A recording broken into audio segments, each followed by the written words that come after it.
I never became Mother of the Year, but I feel like I was well on my way because, as you heard, I had 4 babies in 7 years. Natural childbirth, breastfed, diapered with cotton diapers, fed from my own garden, made my own baby foods. So I thought I was well on the way to being the young Mother of the Year, but for 2 things that happened. One of them happened on a glorious night, just like tonight, beautiful weather. It was a Saturday night, and the youngest child was 3 and the oldest was 10. And we'd never been to the drive-in movie theater. And some of you will remember there was one on I'm pointing because 84th and O Street. And we thought this would be kind of a fun family thing to do. And you have to understand that drive-in movie theaters are sort of like an amphitheater so that everyone can see the movie screen. So we get in our brand new van.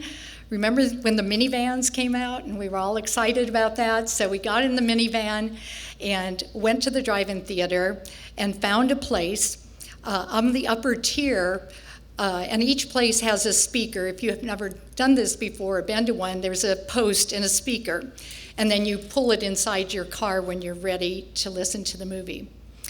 So the kids are really excited.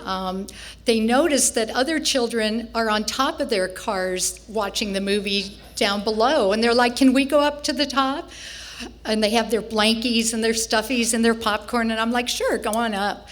And so they're all settled. We pull the speaker in, and lo and behold, it doesn't work. Not only does our speaker not work, but the whole row of speakers are not working. So there's this silent caravan that starts because nobody will turn on their lights because they don't want to disturb the people ahead of them. And all these cars start drifting to find an empty space. So we did too. And I said, kids, come on down. We got to move. And as we're looking for a space and we're going over these basically moguls, bump, bump, what is that sound? Bump.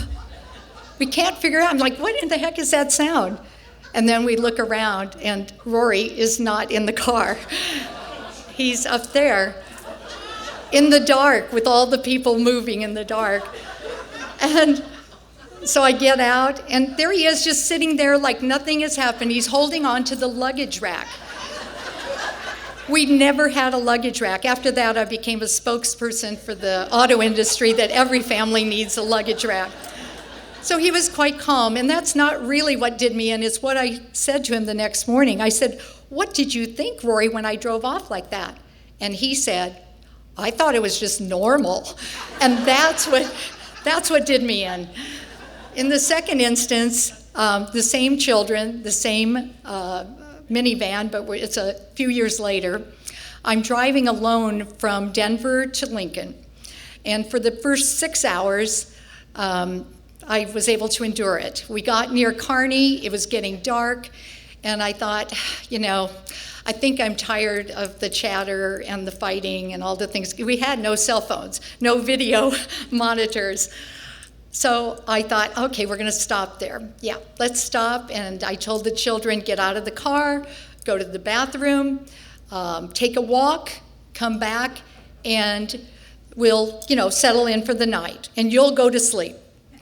So the kids got out. They did all that. I'm busy, again, with the blankies and the stuffies and getting everybody a little nest so they won't fight. And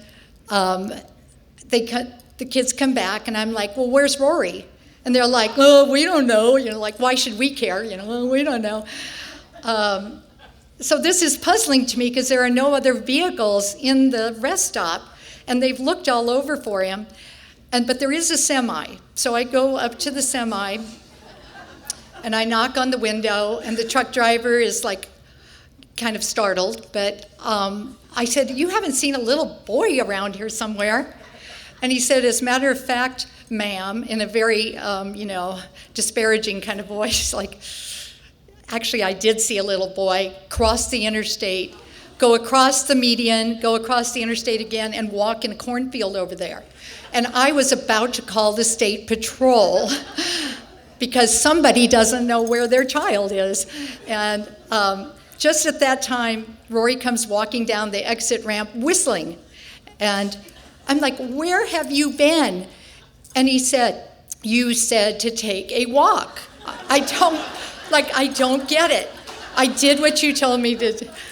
So again, the next morning, he did get the point, though. The next morning, I started to say something like, I'll bet you're glad to be home, is what I was going to say. And he said, I'm glad to be alive.